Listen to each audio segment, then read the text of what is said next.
Yo les potes, c'est Spanox, j'espère que vous allez bien. On se retrouve aujourd'hui pour une nouvelle vidéo, concernant un nouveau petit concept qui m'est venu assez récemment. Il concernera les footballeurs qui sont capitaines autant en club qu'en sélection, bref des leaders. J'ai réussi à en trouver 10 pour cette vidéo, c'est parti.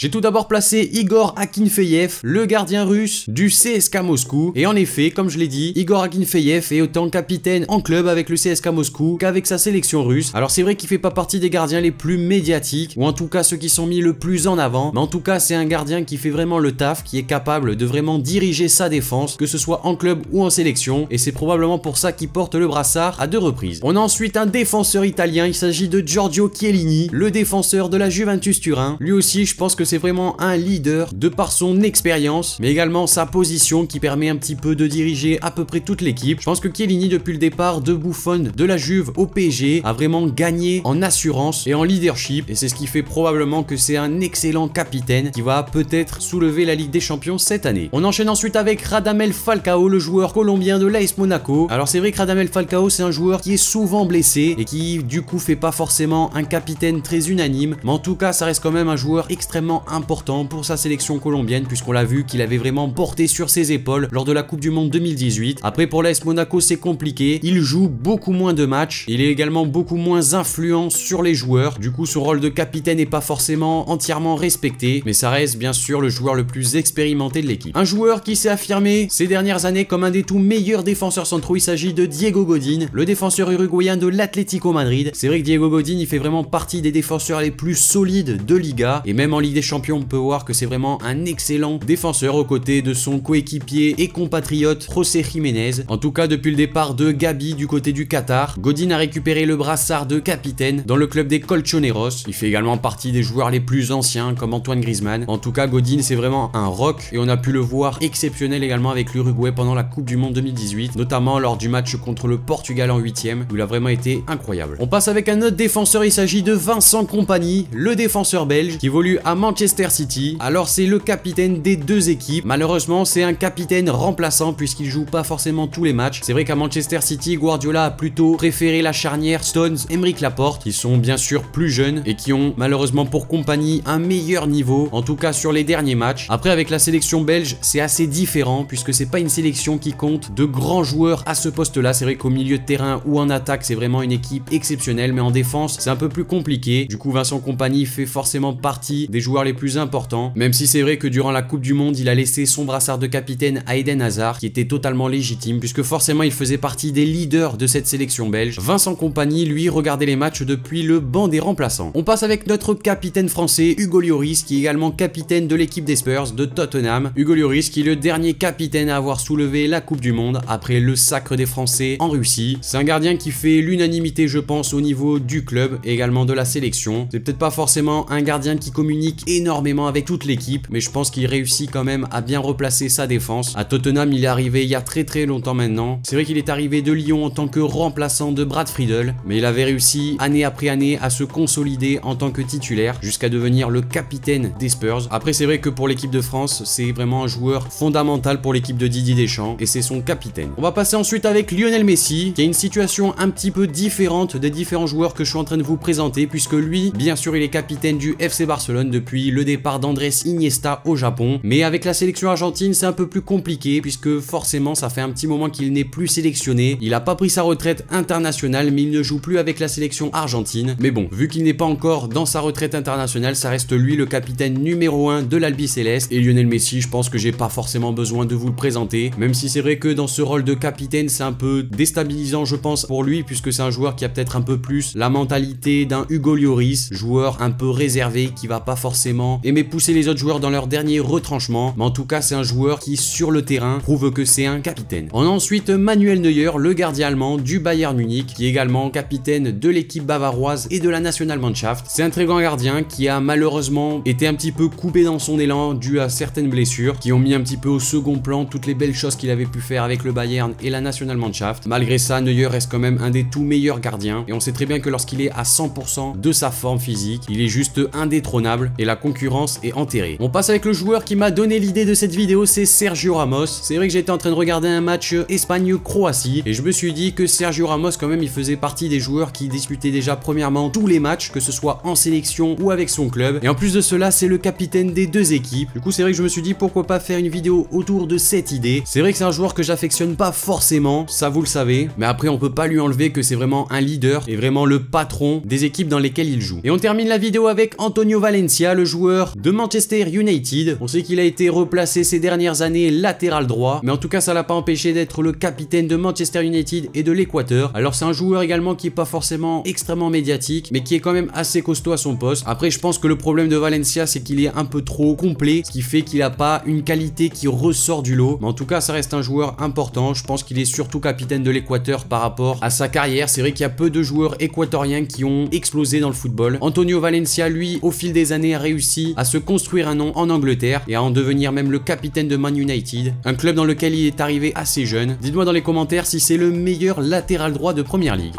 Donc voilà les amis, cette vidéo concernant les 10 footballeurs qui sont capitaines en club et en sélection est maintenant terminée. N'hésitez pas à me dire dans les commentaires ce que vous en avez pensé de cette vidéo. Également si vous avez d'autres idées de vidéos, notez-les moi dans les commentaires. Lâchez le like si la vidéo vous a plu, abonnez-vous si c'est pas déjà fait. Moi je vous dis à la prochaine pour une nouvelle vidéo, c'était Spanox. Allez salut tout le monde.